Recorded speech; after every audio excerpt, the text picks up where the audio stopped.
Okay, so you've got the PiStorm sitting in here. It's very flush. Raspberry Pi sits on top. You've got the Mi HDMI,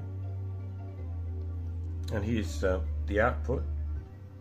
We're going to put the keyboard back on top. Okay, and now we're going to reset. You'll get the whole reset. That's the chime you'll hear.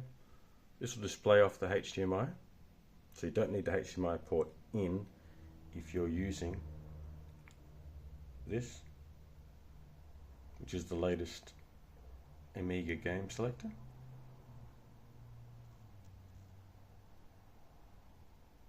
Yeah, I've had to modify this to make it work because it's not officially released for the PiStorm. It's just for original hardware, but it's working. If you hit escape, you'll get to an old workbench. So yeah, and you've got a drive full of software as well that you can experiment with.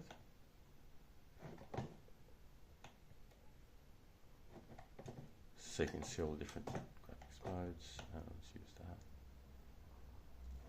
So yeah, it's all great.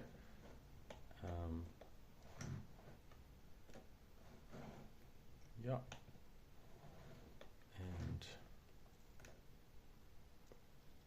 and then if you go up here, you'll have a few other things. You can start Amiga Game Selector again. You can use Directory Opus.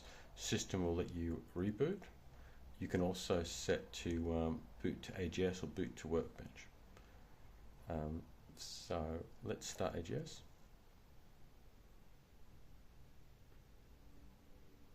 You're back in.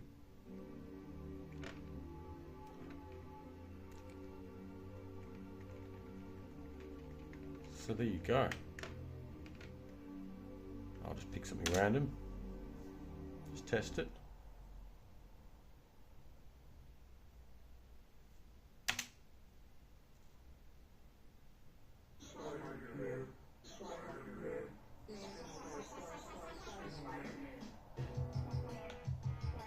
So that works. And you've got to press, there's usually a hotkey it tells you, usually F10 or delete or print. That's it. Every time you load a game, it'll have an escape key to take you back to here. Okay.